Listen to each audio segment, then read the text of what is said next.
Alright, we got about 2 more minutes before the lecture starts. So if anyone has any question, now is a good time to use those extra 2 minutes.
That is a cool reaction, that little green dragon thing.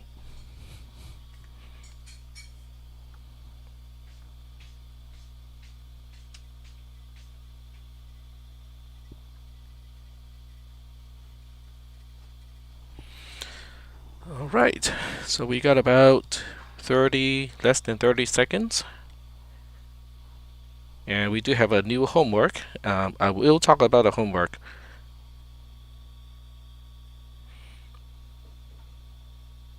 Oh, that's right, forgot about that too.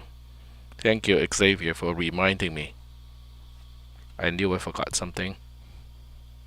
Sorry about that.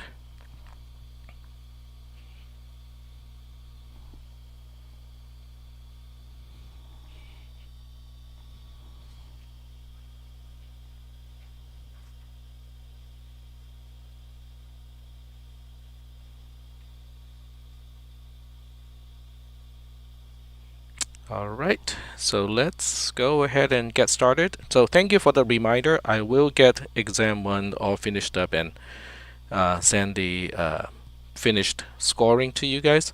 So that's 1, and then exam 2 is, I took a quick look at it. The nature of exam 2 is really the same as the practice test, as you might have found out already.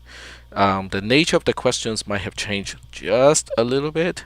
Well, I mean, it's really just changing the order and also changing the cases where I would ask about properties of a relation, and also what property combination I want you to give examples of. So the sample, where I drew those things from, it has changed a little bit, but the format of the question has not. So for those of you who are thinking, are all of those combinations of properties of relations, are they all can they all happen at the same time? Can all the specifications, describe the same relation? The answer is yes. Okay, so every single one is possible. And then the other ones are for you to describe the properties of a particular relation. So those are all kind of slightly different compared to, it's the same thing, but just asked differently. And then for the 4 questions about CNF and stuff like that, 2 are solvable and the other 2 are not solvable. In other words, 2 are actual theorems and the other ones are not the other 2 are not theorems based on what is given to be true. But which 2 is randomized. So depending on which exam you have, the distribution of the 2 that are theorems and the 2 that are not theorems, they're all randomized. The first bunch of questions are randomized as well, as you can probably imagine. Alrighty, so does anyone want to talk about exam 2, or have a sample answer? Because the sample answer is not going to directly address everybody's individual question, because it's all kind of randomized and there are tons of variations out there. Okay, I'm not seeing anything in the text channel. Alright, so let's go ahead and start with the assignment that is due in a week. It is called the Omega Generator. So we'll go ahead and take a look at it. And I forgot to change one thing. It is not about combination. This one is about permutation. So it's a permutation generator, not a combination generator. And here's the description. Write a single source file program to do the following. Parse parameters, and I will include this part in class, which means I'm going to do it right after this. ARGV1 in a C main parameter will describe the base 10 number, that is the number of trials per experiment. And then ARGV2, which is the second argument, is going to be a null terminated string, where each character, and I use UTF-8 to emphasize that we are dealing with 8-bit characters, so there won't be any double byte characters. Each one represents an element in the initial set of trial outcomes. Yeah, we did get to code a little bit, just a little bit.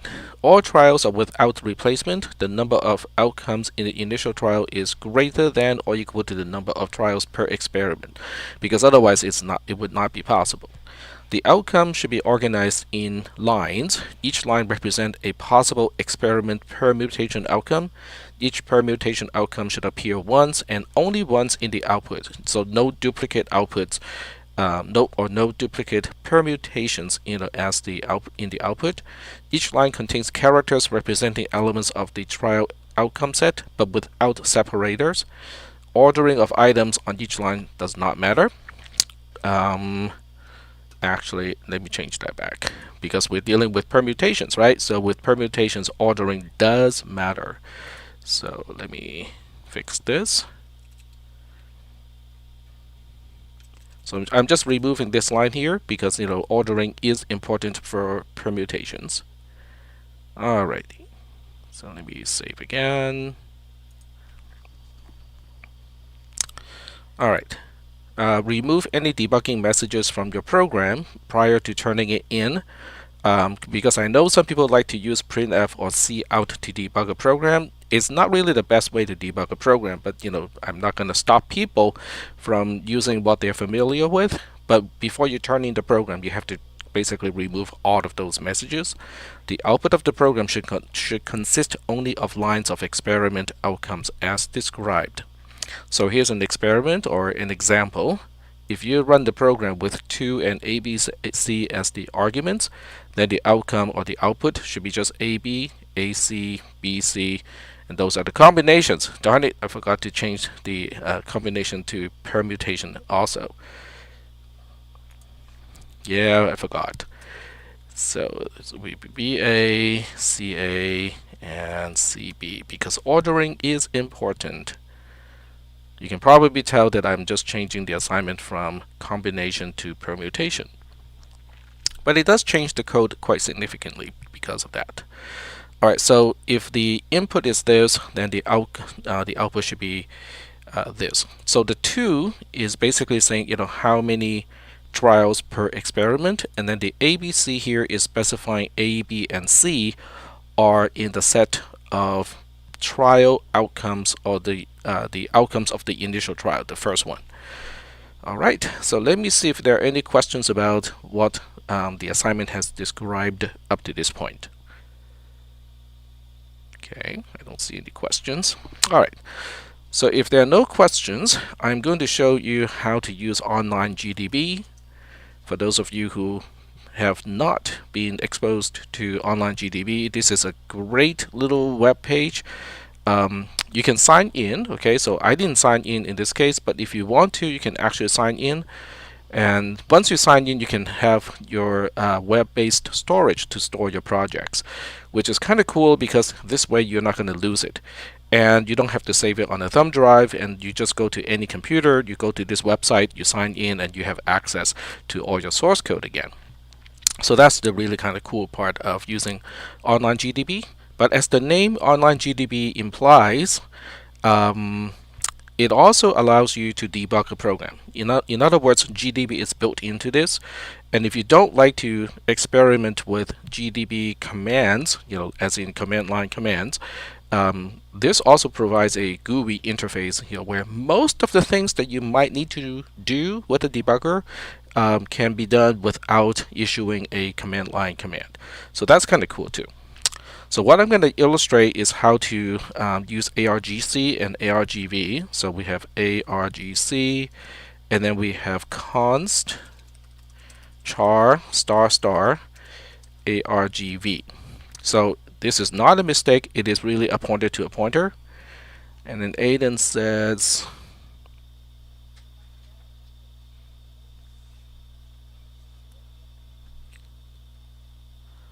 yes, so the C++ or C standard library is okay, but not the template library, not the STL, not the standard template library. All right, because we don't want to make this one too easy, right? Okay, so what we'll do, that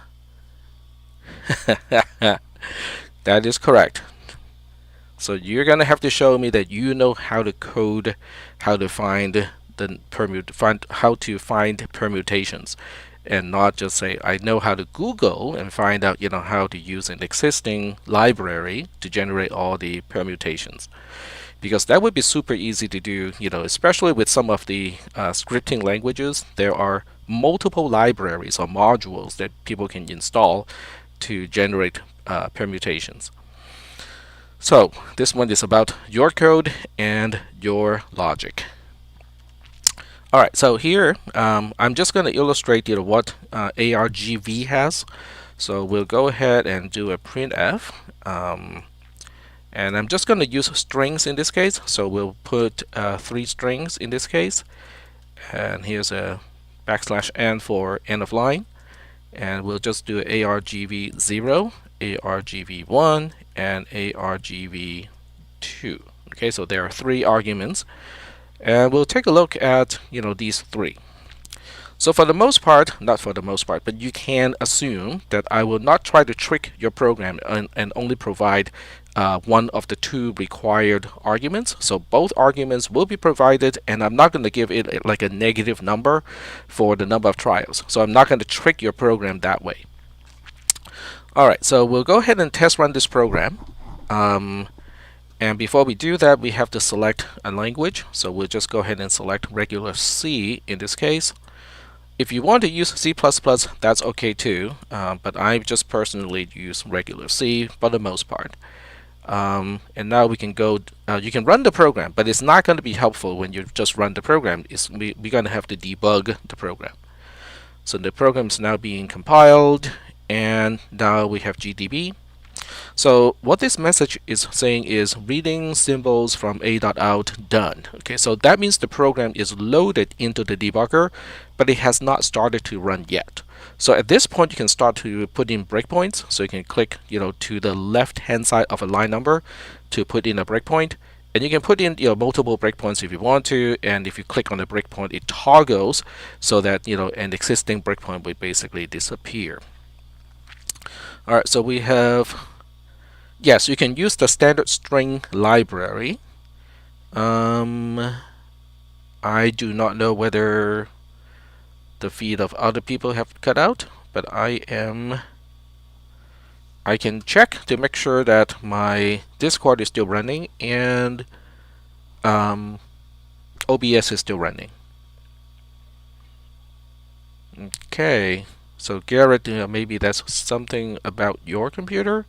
You can try to restart Discord and see if you can reconnect. Alright, so we got some additional stuff coming in through the text channel. I'm going to wait a little bit here.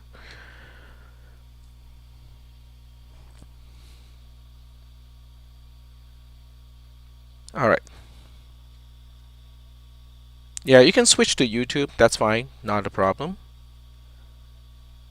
And the YouTube link is in the text channel too. So, pretty sure I pinned that one. Yeah.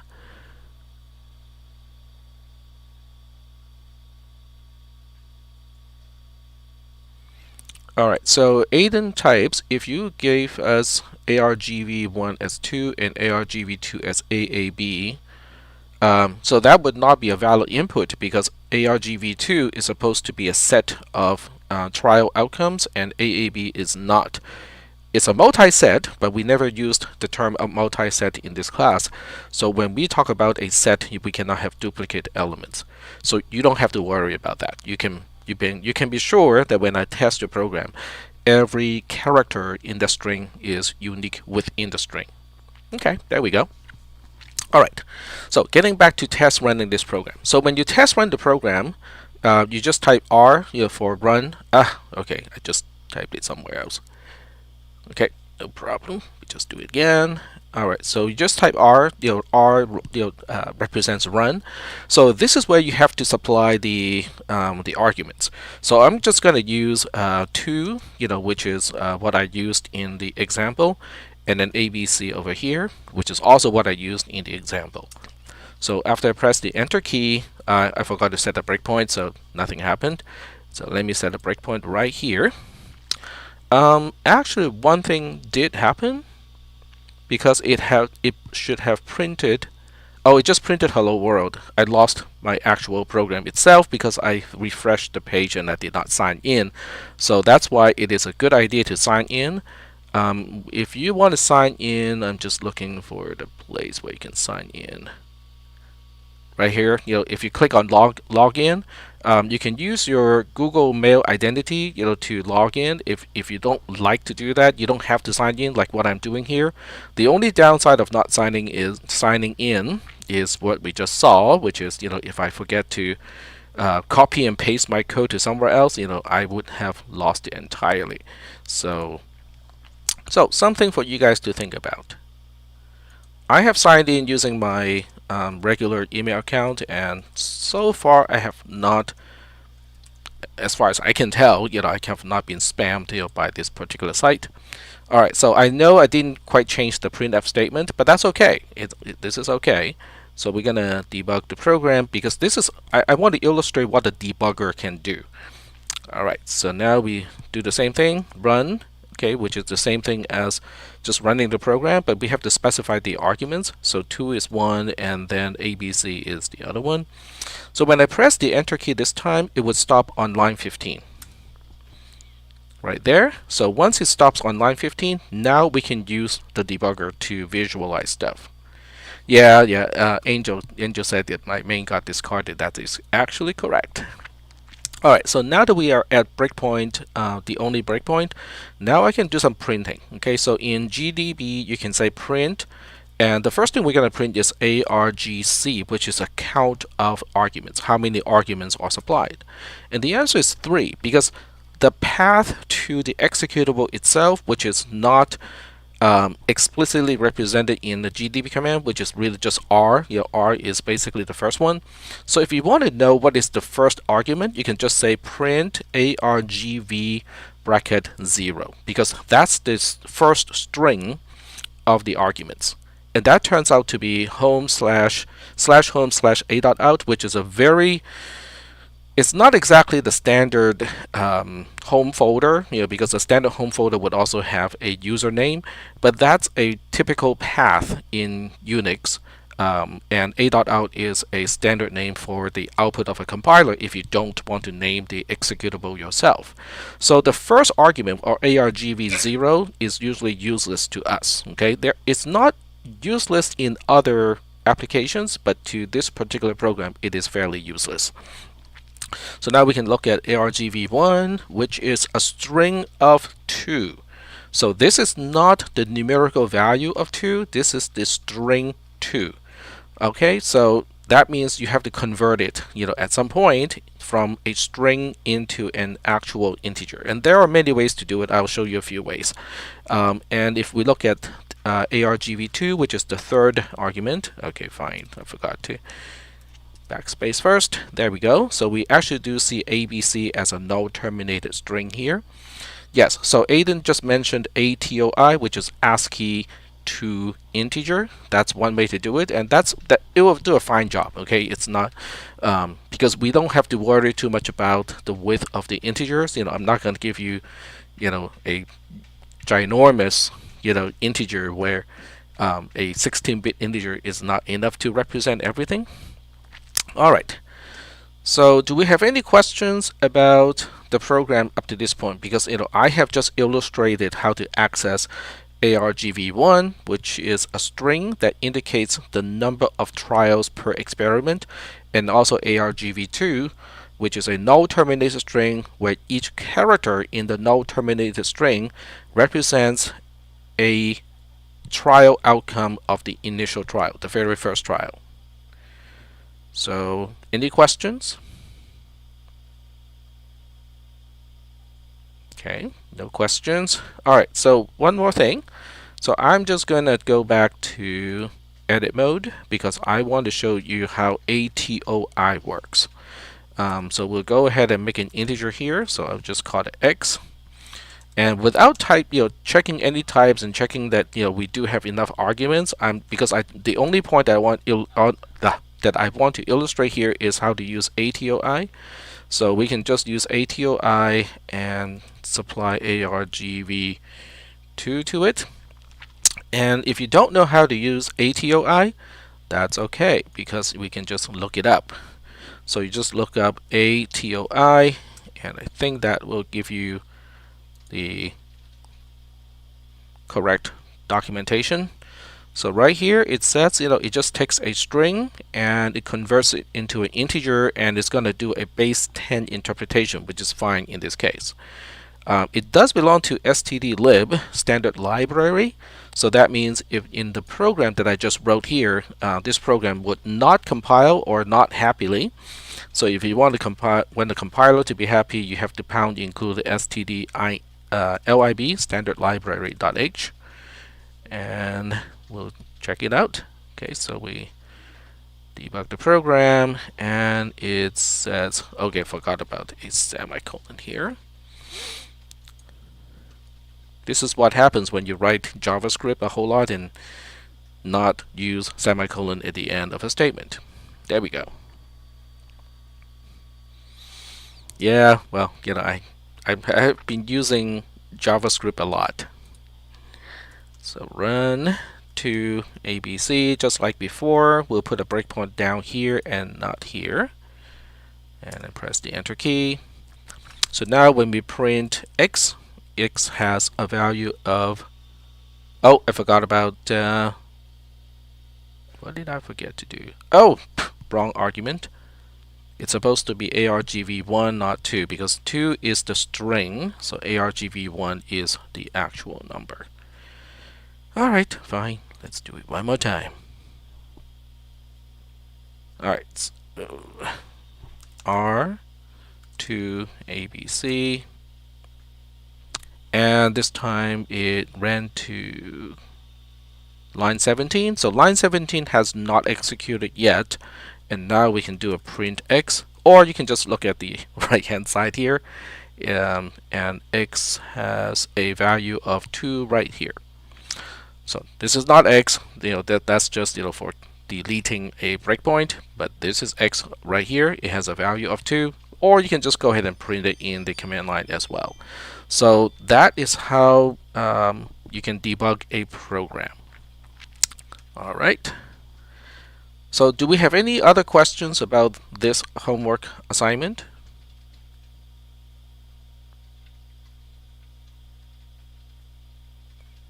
No questions? So no one? Okay, Anita is asking questions. Go ahead.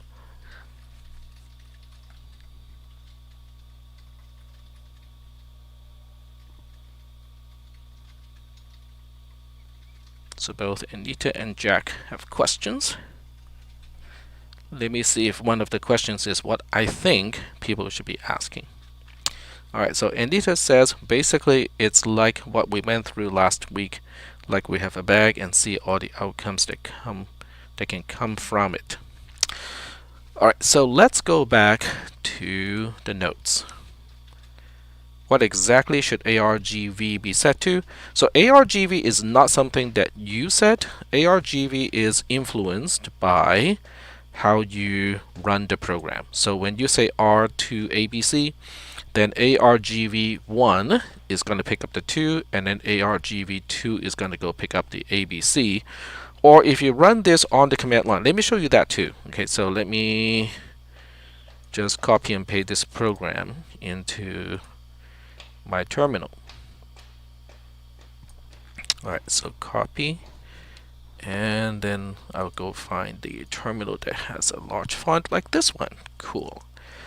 Alright, so I'll just call this one test.c, paste the code in, and we'll do some changing here, just so that I can run the program without a debugger and still be able to show what I want it to show.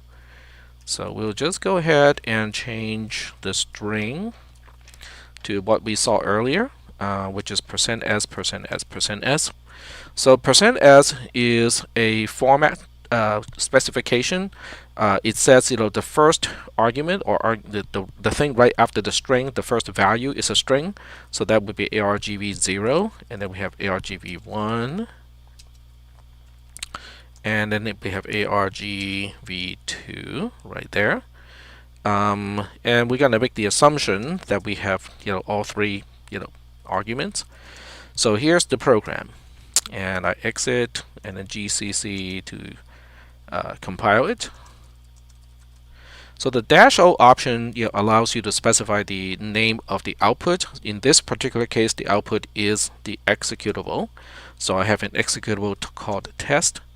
So I can double check, make sure it is here and it is executable. So now when I run test and supply exactly the same arguments like 2 and ABC, that is what the program outputs. The first one here is the a path to the executable, and since I used /, which is the current working directory, that's exactly the string that it quotes here. And the 2 is this particular 2, and then ABC is this ABC here. So that's basically how you quote-unquote set ARGV, is you set it by the command line, by the arguments that you pass to the command line. How you do this, if you're using a GUI, it can get a little bit trickier. In online GDB, it's easier because you just say R and then you specify the 2 and then you specify the ABC. On the other hand, if you use code blocks, then you have to rely on other tricks to do it. Is anyone going to use code blocks for this? Or whatever GUI you are going to use, you have to look it up and find out how you can set the arguments to the program itself. Alright, so does that answer the question, Jack?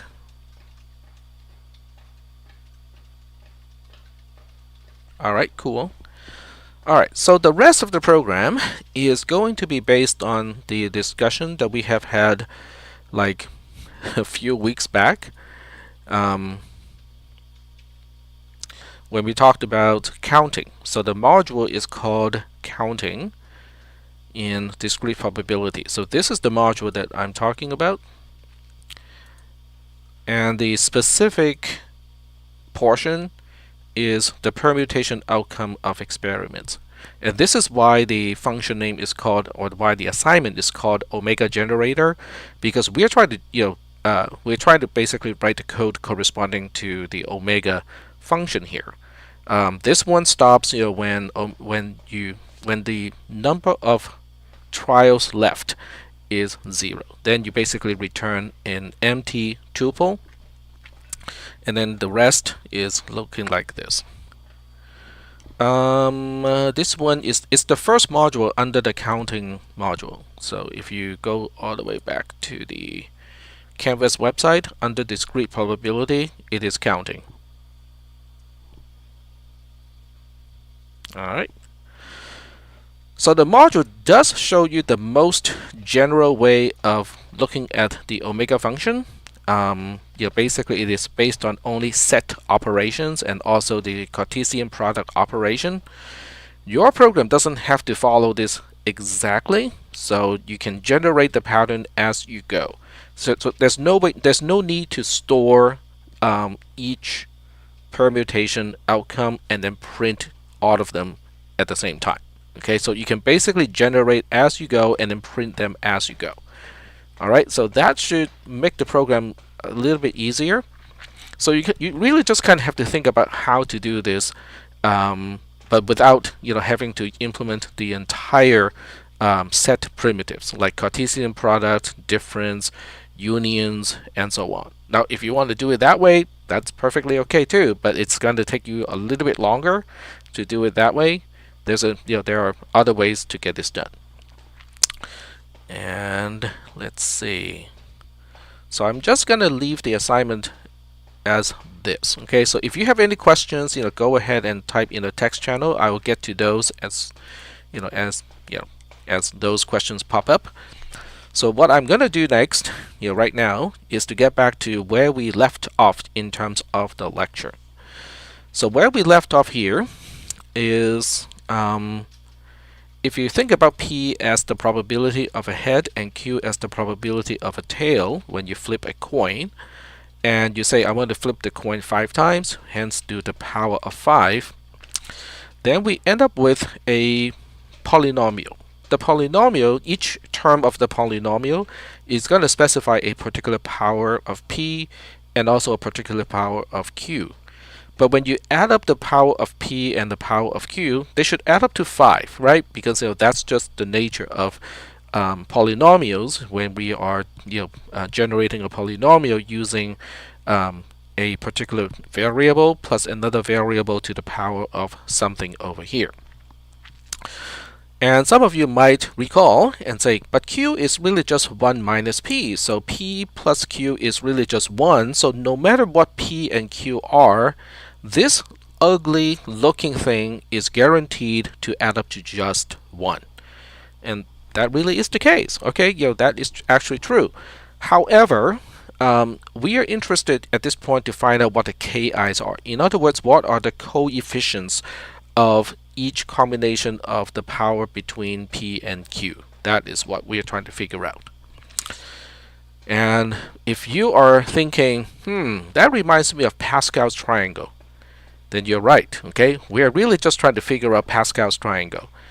And why do I think some of you are already thinking about Pascal's triangle? It's because section 4.1 has that name in it, has Pascal's name on it. So we'll go ahead and take a look at the theorem known as Pascal's identity. So on one hand, at the beginning we have n choose k, which is the combination of choosing k things out of n, plus n choose k minus 1, which is basically the number of combinations when you choose k minus 1 items out of n. So each one individually is not very exciting. And when you go through the entire proof, then the answer is, hey, that is really just n plus 1 choose k. That should be kind of interesting, right? Because this is saying n choose k plus n choose k minus 1 ends up as n plus 1 choose k. Okay, I don't see anyone. Well, I cannot see your expressions, but I'm guessing most people are going like, okay, so why is this interesting? Well, first of all, okay, it's interesting because this is how we can start to think about proof by induction. Okay, this by itself is not proven by induction. This by itself is proven using the long usual algebra way of proving. Okay, does that, Tech, do you mean that we have to read through this proof here? Well, I do expect you to understand each step of the proof. So let's go through this really quickly. I'm just looking at the time. Okay, let's go through this really quickly. From the first line, okay, on the first line between the left hand side and the right hand side, that's just an expansion, okay, because n choose k expands to n factorial divided by k factorial times n minus k the whole thing factorial. And then the other side, kind of the same thing, except it looks a little uglier because instead of k we have k minus 1. Okay, so from the first line to the second line, what trick did I use? So the change is coming from here. So instead of saying this is n minus and then in parentheses k minus 1, I just moved things around a little bit. So it becomes n minus k, the whole thing plus 1 factorial. So is that okay? Going from step 1 to step 2, does everybody understand how I got this step done? Okay, very good. So now we're moving from step 2 to step 3. So from step 2 to step 3, the left-hand side of the addition stays the same. It's the right-hand side of the addition that got changed. So you can see originally I only have n factorial as my numerator. Now we have n factorial times k as my numerator. Then you go like, well, we better be dividing an extra k in the denominator too. And that we do, because the change is from k minus 1 factorial to k factorial. Because if you think about it, okay, if you have k times k minus 1 factorial, you end up with k factorial. That's why we end up with a k factorial here as a part of the denominator. And that extra k is going to cancel out this extra k in the numerator. So that's why the value of the right hand side of the addition doesn't change even though it looks different. So are we good with going from step 2 to step 3?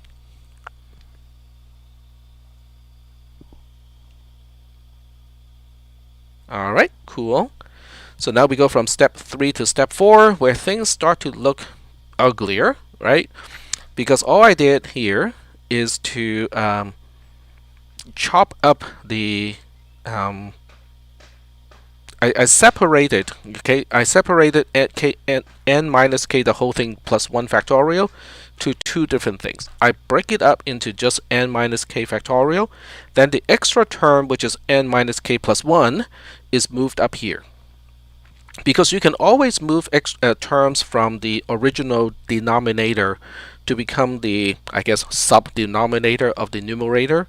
That is always okay. So I'm just breaking up this longer factorial. I use the very last term and move it up to become a sub-denominator of the original numerator and kept the rest. So are we good with from step 3 to step 4?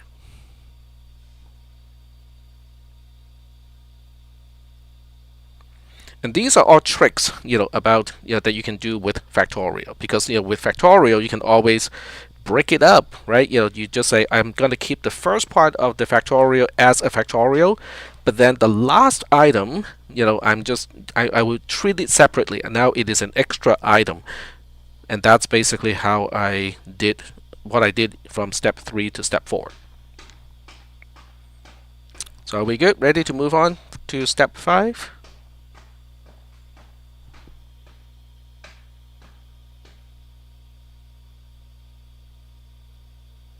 Any specific questions from step 3 to step 4, or are we ready to go? Move on.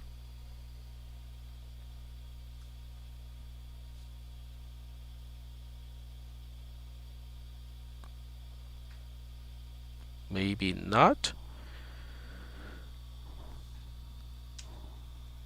Alright, so if we are not ready to move on, I'm just going to use mousepad to explain what I just said. Okay.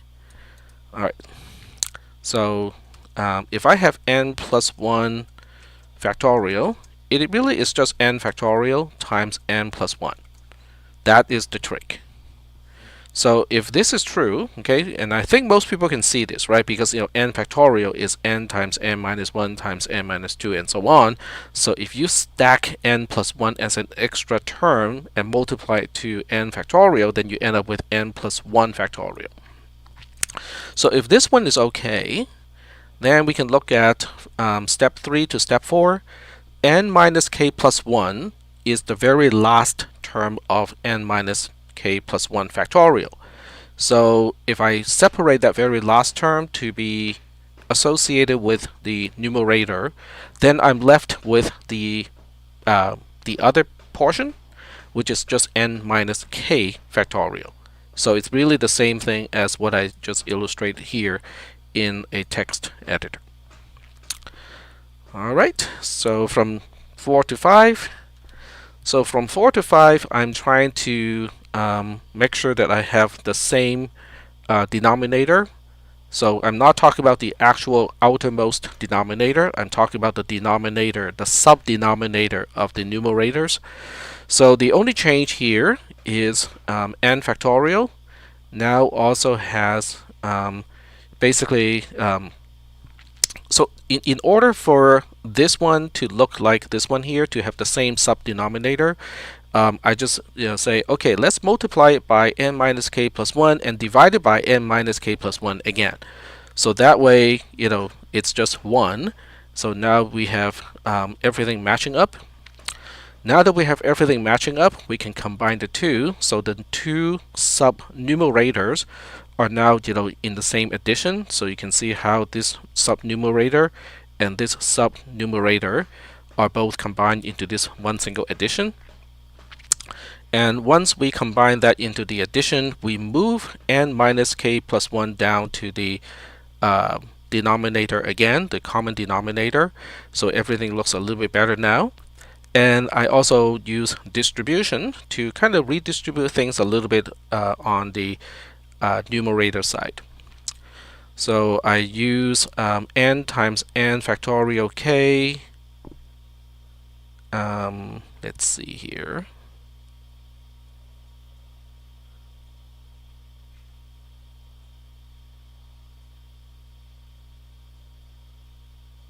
Alright, so I combine the n factorial and the n plus 1 to become n plus 1 factorial.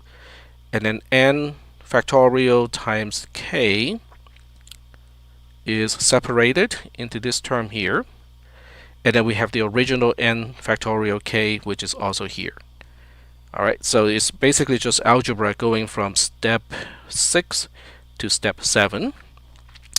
So in step 7, it is pretty clear that we have a subtraction of n factorial times k and an addition of exactly the same term. So these two just kind of cancels out. So now we go from step 7 to step 8, which is basically just simplifying because these two terms cancel out. So now we have n plus 1 factorial divided by k factorial times n minus k plus 1 factorial. From step 8 to step 9, I just regroup things a little bit in the denominator. So instead of writing the denominator as n minus k plus 1, I group the plus 1 to n, so it becomes n plus 1 the whole thing minus k. So the reason why I do this is so that n plus 1 is appearing in the numerator as a factorial, and then n minus 1 is also appearing inside n plus 1 minus k and then factorial. And then we recognize that this is really saying the same thing as n plus 1 choose k, and that's step 10, which finishes the proof. So are we okay so far with this? This is Pascal's identity, from here to here. Now, in between steps, I think there might be a shorter way to prove this. I don't really know. I haven't really looked, but this is the way that I prove it. So are we good so far with Pascal's identity?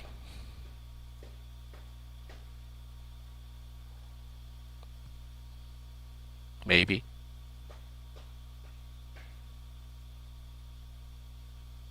Okay, I'm not seeing any feedback, so I am going to assume we are good. Alright, so assuming this is okay, then we're going to prove the binomial theorem. Okay, so this is the binomial theorem. Let's take a closer look at the binomial theorem. The binomial theorem says, as long as n is a natural number, which means n can be 0, 1, 2, and so on, p plus q to the power of n equals to the sigma, the summation, of I going from 0 to n, and then each term that we are summing has n choose I as the coefficient, and then the rest of the term is p to the power of I times q to the power of n minus I. So this here is the binomial theorem. Alright, so now we go, but how do we prove it? Now, I think some of the textbooks may just show you the binomial theorem and just go like, okay, this is how we use the binomial theorem. But I think it is really important that I show you how you can prove it, for two reasons. One is you really want to convince yourself that you can understand the proof, because at least as far as I'm concerned, it is a very good feeling that I can see and understand a proof, and I can go like, okay, now I understand that this actually is a theorem. It's just not someone claiming it is a theorem. Two, the technique of proving this particular theorem is proved by induction, which is also one of the things that we are supposed to learn in this class. So it basically kills two birds with one stone. So the first thing we want to do with proof by induction is we want to find what we call a base case. A base case is really just saying, okay, we want to use a specific case and start with that. So in this case, we can start with any natural number n. Okay, if you want to start with 3, you can actually start with 3, but that would complicate your proof by induction, because now instead of just going in the positive direction, like the next n being 4 and then 5 and so on, you also have to go backwards, which is possible, but it's an extra step. So that's why in proof by induction, especially if the range of values that we're dealing with here, like n, has one natural starting point, which is 0, we just start with that 0 as a starting point. Now, on the other hand, if n is choosing from the set of all integers, which can go positive and negative, then you really need to have proof by induction in both directions, because there's no natural starting point where where the rest of the numbers only go in one direction. Okay, but in this case, we do have a natural beginning, which is when n equals to 0. That's the natural starting point, because that really is the smallest natural number of the set of natural numbers. So what we do is we say, okay, well, what happens when n equals to 0? When n equals to 0 and you plug in n equals to 0 into the theorem, you get p plus q to the power of 0, because n is representing the power of the term p plus q. And we know that is just 1. Anything to the power of 0 is just 1. But what is the other way to express 1? Well, the other way to express 1 is p to the power of 0 times q to the power of 0. Okay, can we make this one look even more complicated? Yes, we can add an extra term, which is 0 choose 0. Because 0 choose 0 is 1. So now we have 0 choose 0, which is 1, p to the power of 0, which is 1, q to the power of 0, which is also 1, right? Now, can we make this even more complicated looking? Yes, we can, because now we can use the sigma notation, where I is just going from 0 to 0. So this sigma notation is totally unnecessary, because it only has one single term, and that's when I equals to 0. So when I equals to 0, I just take this 0, and turn those into I, and then I turn this particular 0 into 0 minus I, but since I is 0, 0 minus I is also 0. So now we look at this final form, it's like, Tech, why did you make it look so complicated? Well, I make it look this complicated so that this is now in the same format as this format over here. The 0, the only thing that is left here, these two literal zeros, are basically the ends, because we are basically saying, can we prove the theorem is true at least when n equals to 0? The answer is yes, we can. So is that okay? Does everybody understand, the whole process of proving the base case of this particular proof by induction? The base case is just saying with a single value, when n equals to a specific value, can we show the theorem is true? Are we good there? Any questions? All right. So yes meaning we have questions, or yes, we are ready to move on.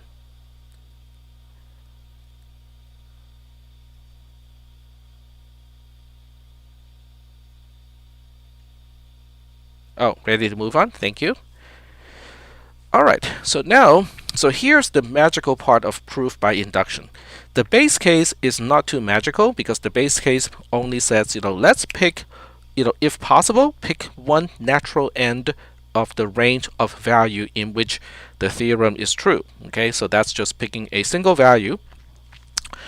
The induction step is a little bit interesting, because the induction step says, let's make an assumption. Okay, so the next step is the induction step. In this step, we make an assumption that the theorem is true for some arbitrary case when n equals to k.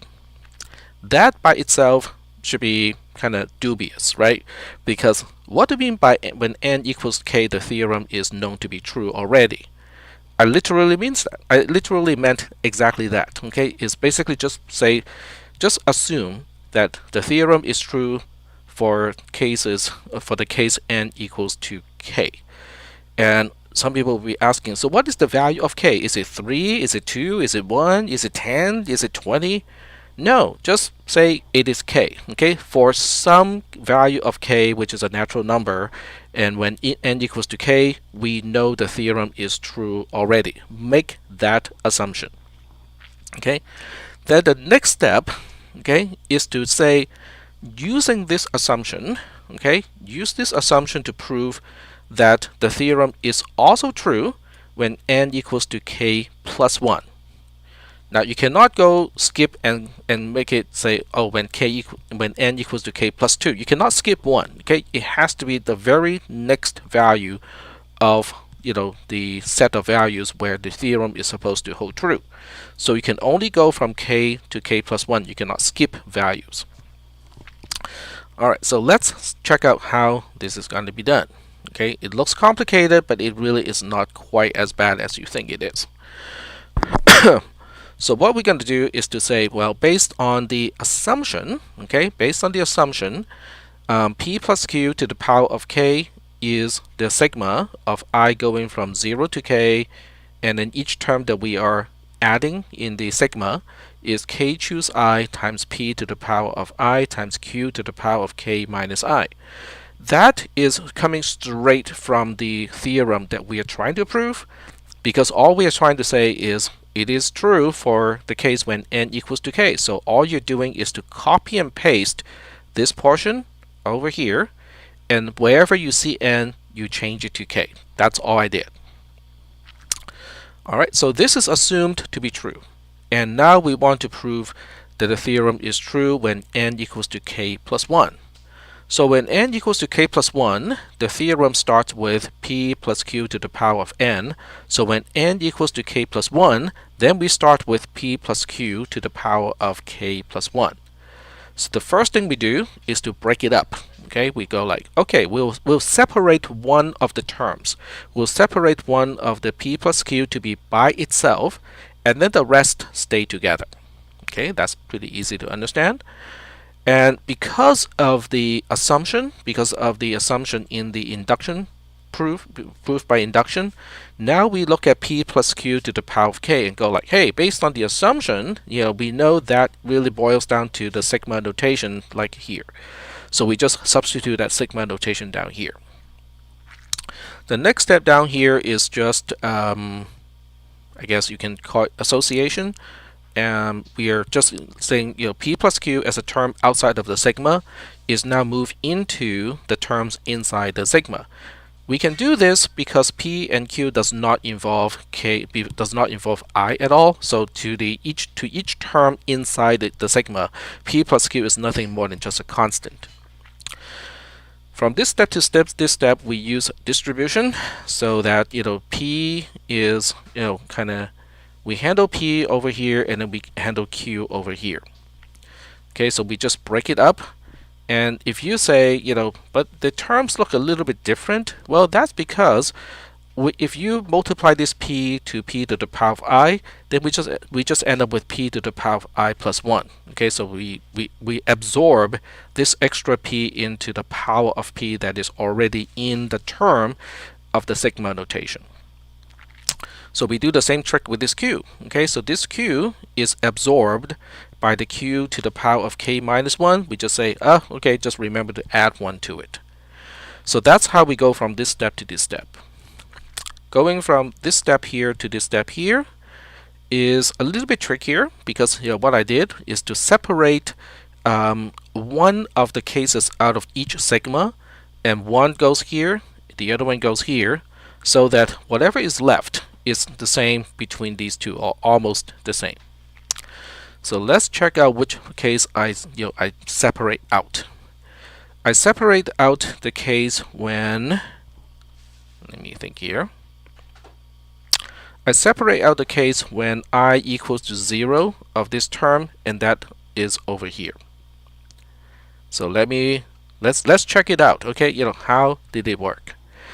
So the first term of this particular sigma notation is when I equals to 0. So when I equals to 0, we have K choose 0, P to the power of 0 times Q to the power of just K minus K plus 1, right? So if you look at this term here, we have P to the power of 0. When I equals to 0, this is P to the power of 0. That's good. When I equals to 0, we have Q to the power of K minus K plus 1. Q to the power of K plus 1 is here, so it's good too. So now is the question, is like, Tech, did you make a mistake? Because this one has a coefficient of K choose 0 when I equals to 0, but over here we have K plus 1 choose 0. How can that be? Alright, so does anyone want to tell me why this is not a mistake? I can substitute K choose 0 with K plus 1 choose 0 without any problem. Why is that? In other words, okay, let's focus on what I just said. Okay, so how come I can take combination of K choose 0 and just say, hey, it is the same as K plus 1 choose 0? Really? Is that true? And if it is true, why is it true?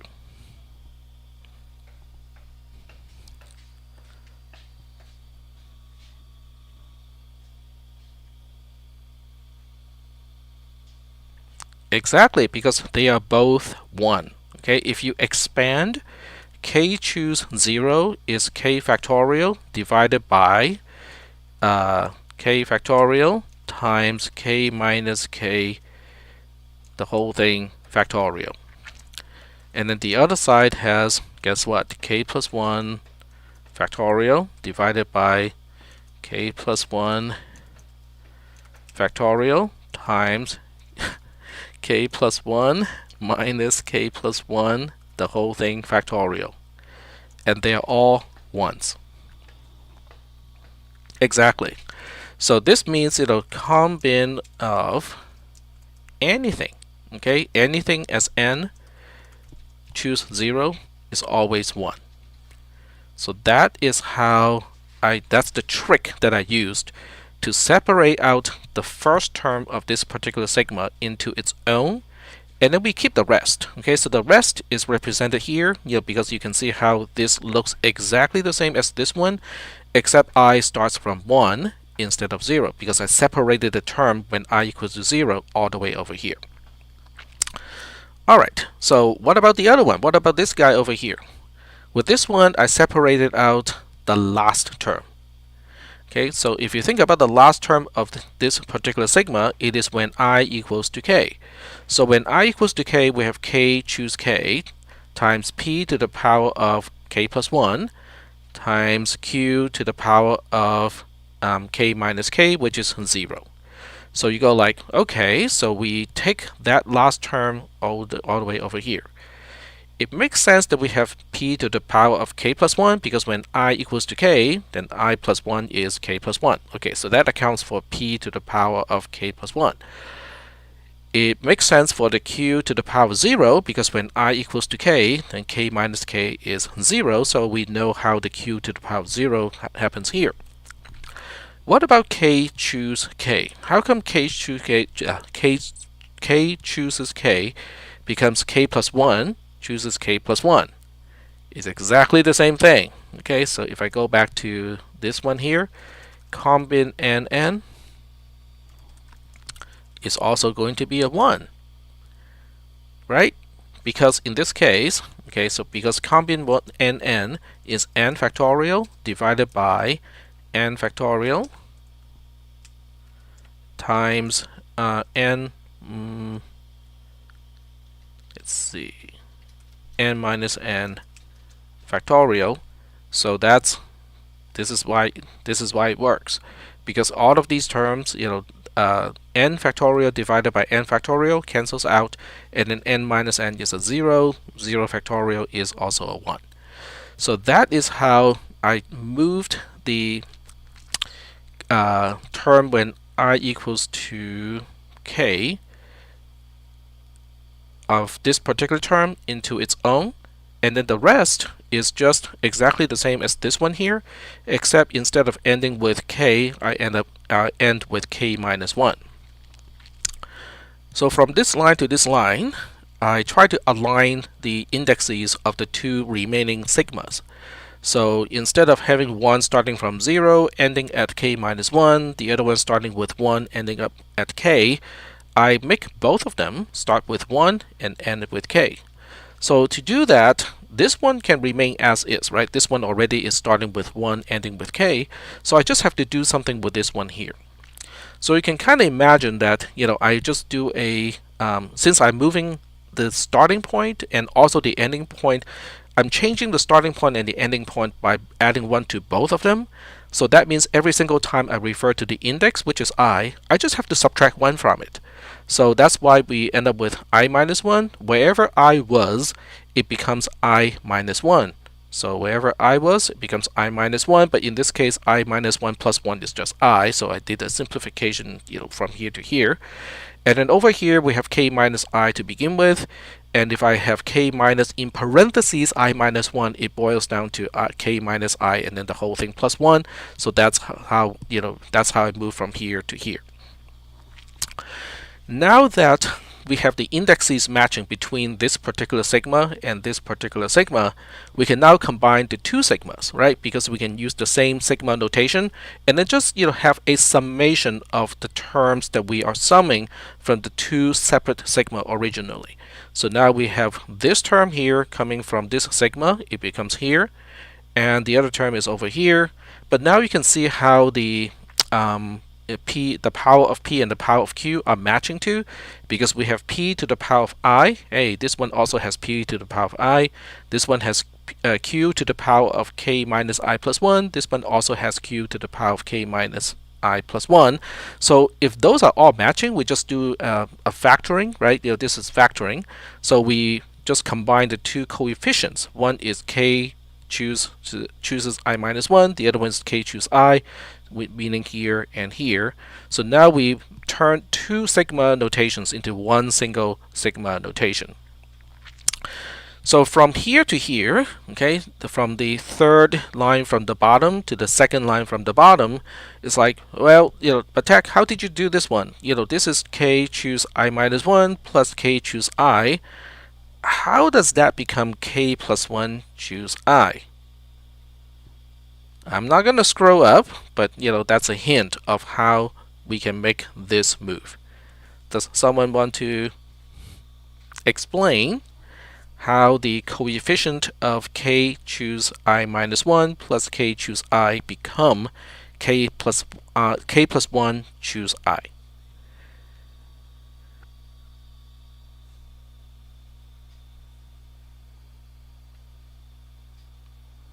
It's not an example, it is the theorem that we just did. The theorem that we just did was Pascal's identity. So this is why we have Pascal's identity introduced first, because that is a crucial step to combine these two into one. Okay, so fine. Okay, so we just applied a theorem that we learned earlier. What is the big deal? Well, the big deal is when you look at the extra term at the beginning and the extra term to the end, they are all now saying, k plus 1 choose something, right? This one is k plus 1 choose 0. This one is k plus 1 choose 1 to begin with, ending with k plus 1 choose k, because I ranges from 1 to k. And then this one here, which is outside of the sigma notation, is k plus 1 chooses k plus 1. And you can also see where 0 is, p is also to the power of 0. Where I is, p is also to the power of I. Where k plus 1 is, p is also to the power of k plus 1. Okay, what about q? So whatever k plus 1 is, q is also to the power of k plus 1. Wherever k plus 1. So this one has I ranging from 1 to k. So it matches as well, because when I equals to 1, we have k plus 1 minus 1, which is k, which matches, it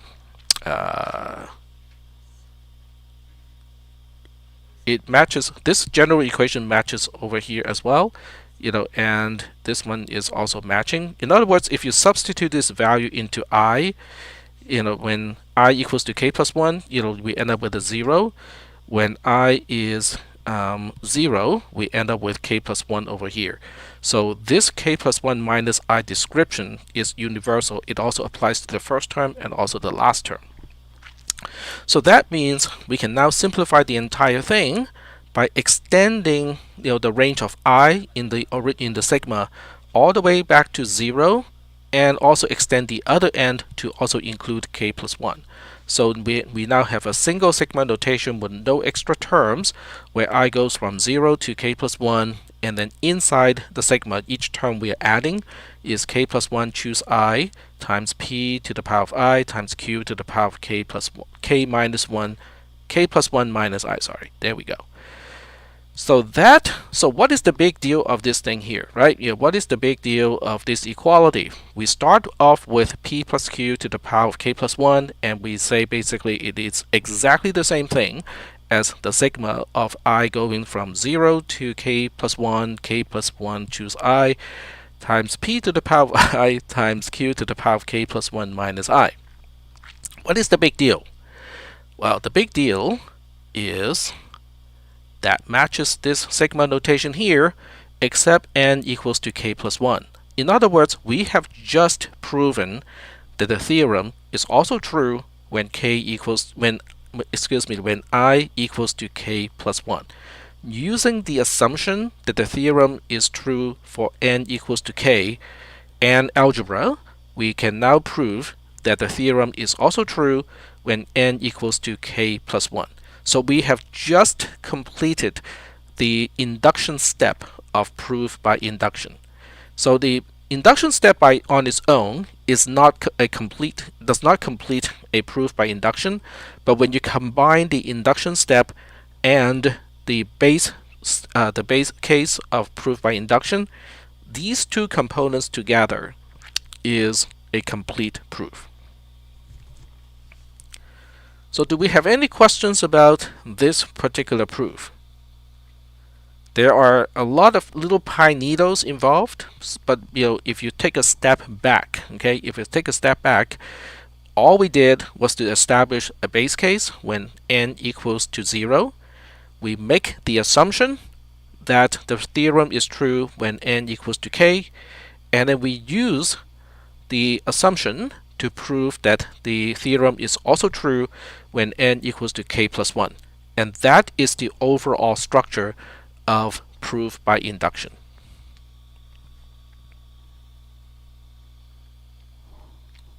I'm just taking a quick look at the time. I can give you another example of proof by induction. Shall we do that? Okay, sure. Okay, so let's do it. This one is kind of interesting too. Okay, so we'll go ahead and look at x. Let me think.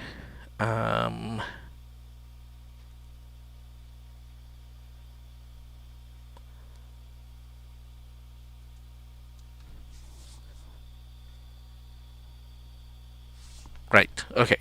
So we're going to use proof by induction to prove. That is not what I want to show.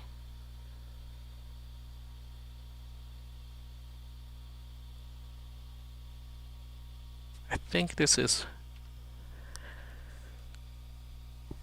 Okay, I'm going to have to think about this a little bit.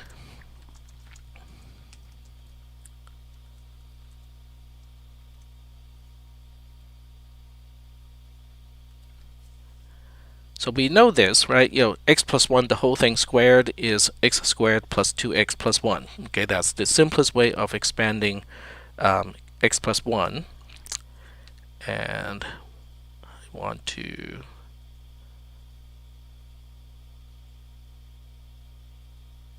prove this by induction.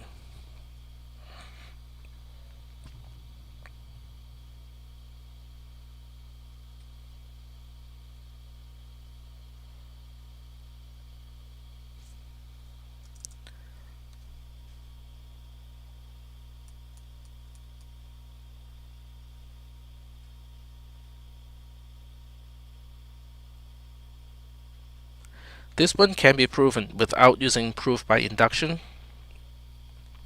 And I'm just thinking there was a case where it's useful to use the technique of proof by induction to do exactly the same thing. Alright, so let me backtrack my own thoughts, okay, because and I was trying to come up with an example on the fly. Okay, so let's go back to the original thought. So the original thought is the computation of square is expensive. Okay, this computation here is expensive. It's expensive on a tiny little processor called the AVR. It's an 8-bit processor with no hardware multiplication capability, and that's being used on the Arduino embedded controllers. So instead of using multiplication to compute what is x plus 1 squared, we want to rely on a stored value of x squared, and we only want to add basically the previous x. Okay, so let me put this in a slightly different way. So this is 2 times x plus 1, the whole thing, minus x. Okay. The whole thing minus 1.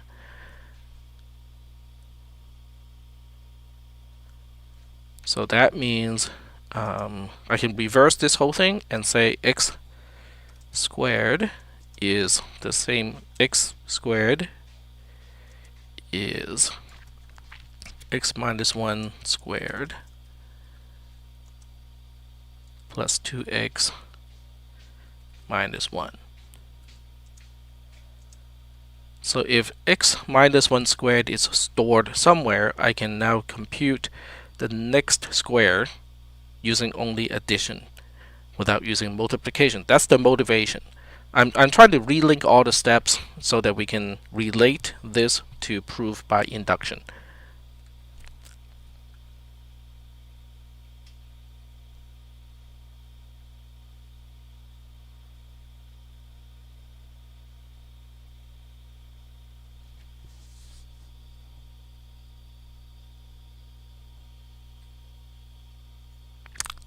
I'm gonna finish this next time because I don't think I can reformat what I want to express. I know exactly what I want to express, but I cannot reformat that just yet.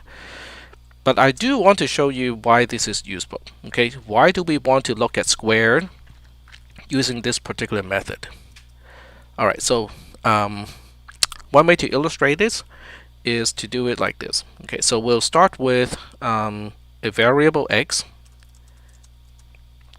with 0, and we'll have a separate variable called x2 as 0 as well. So this is a pseudocode. Obviously, the syntax is kind of questionable here. All right. So now, if we want to just compute the next square, in other words, we go from 0 squared to 1 squared to 2 squared to 3 squared and so on, we can make a loop.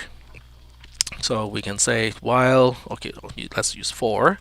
So while should have been fine, but we'll use for.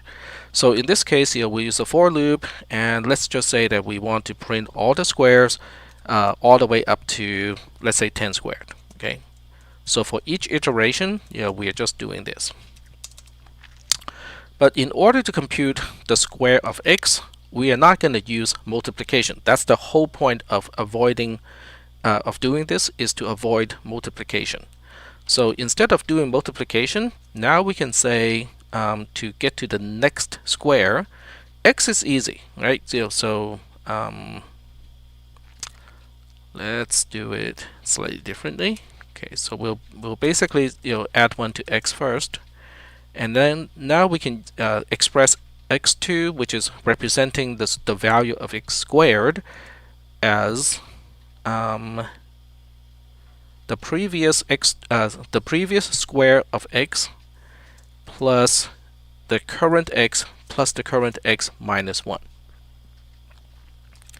And we can say printf the square of x is the square of x, and we supply x as the first %d, and then we supply x2 as the square of x.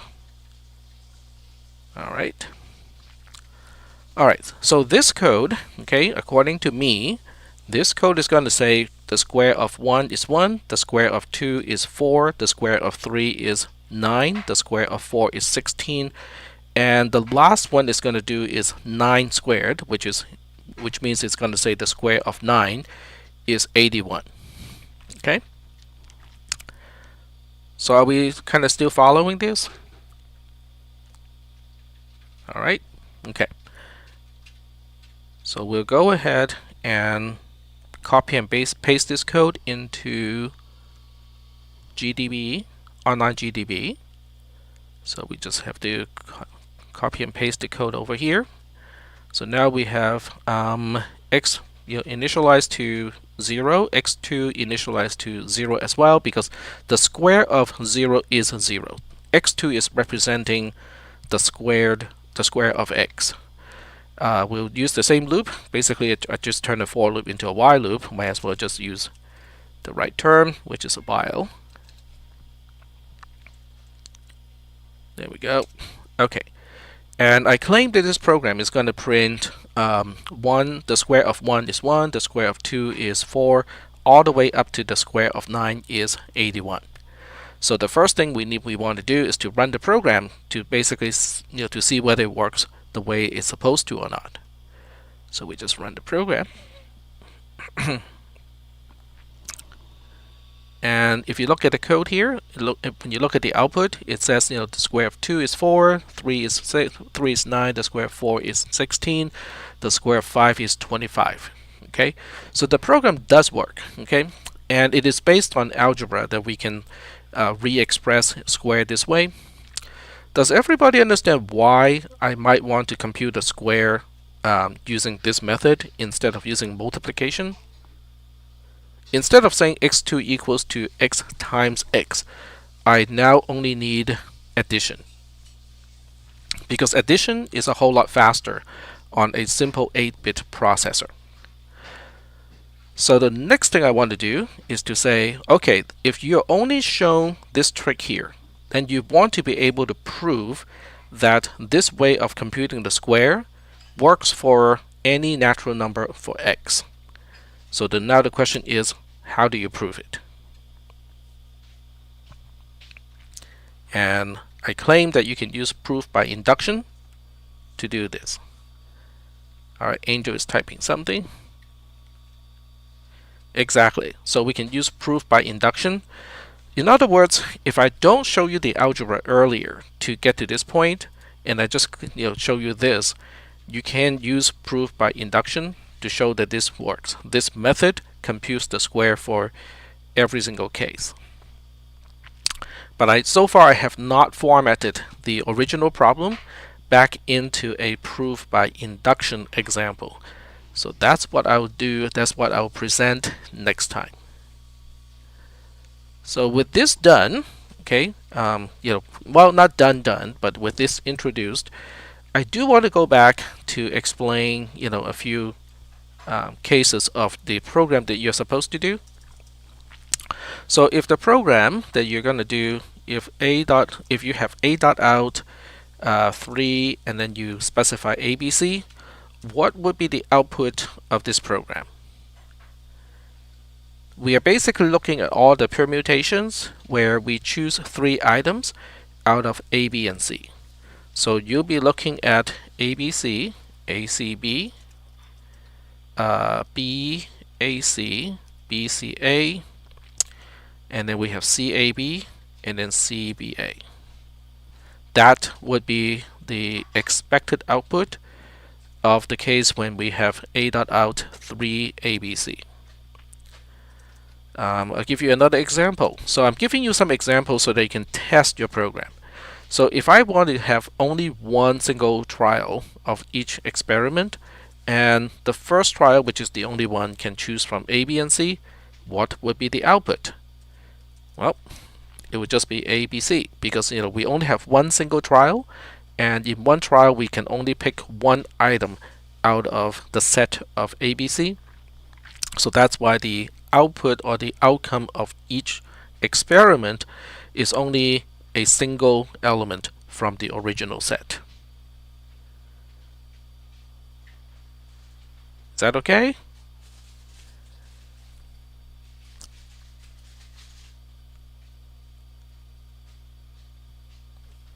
How many lines are we dealing with? Okay, so let me present this other question, because I want to give you guys the ideas of how to test your code to make sure it is correct. So if I say, let's say this is 5, and then we give it A, B, C, D, E, F, G. Okay, there are 7 items out of this. And if I redirect the output of this program to a file, and we'll call this file output.log, how many lines should I expect in this file called output.log?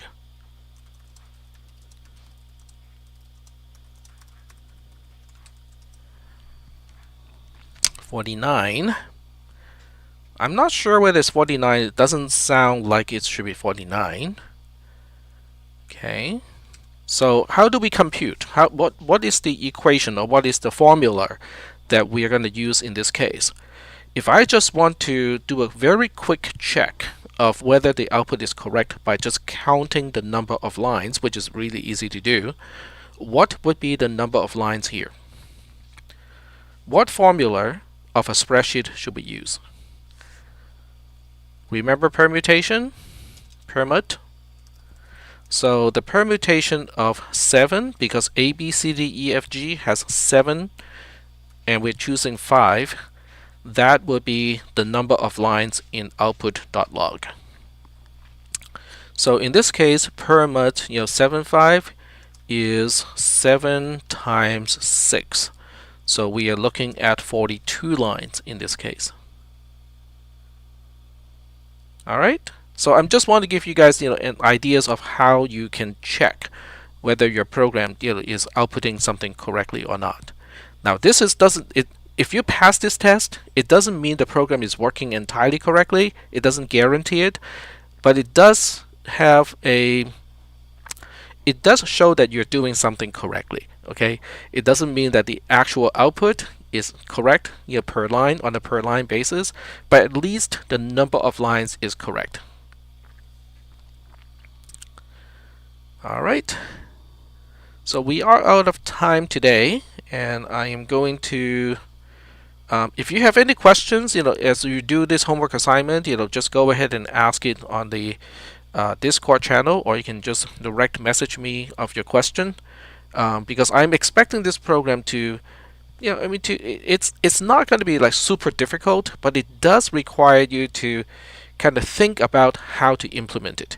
Because if you just follow the notes from here, not here, but the counting module, it's going to look really hairy, because then you have to do, you have to implement all the set primitives like Cartesian product, difference, unions, and so on. But there's a way so that you don't have to do it. Okay, so you got to kind of think about it and go like, okay, how would I do it without having to do exactly as specified here? All right. So can the order of permutation be different? Yes. So the order of the permutations of the lines that you print out does not have to match what I used in the example. Okay, so that part is okay as long as all the permutations are present. That should be okay, and there are no duplications. Okay, so that answered Aiden's question. And then Anita is correct as well. It's not because they are permutations, it's because the output is representing a set of permutations. And when we are talking about a set of permutations, then there's no inherent ordering to the permutations inside the set. Yep. I'm just being picky here, but I do want to be picky because it is important to understand that we are still talking about a set of outcomes. So it's not a tuple of outcomes, even though each outcome is a tuple. But when we talk about omega itself, it is a set. So that's why the ordering is not important. All right, so we are out of time. And if you run into any questions, if you have any questions, just go ahead and direct message me. And I'm gonna sign off now. All right. See you guys on Wednesday.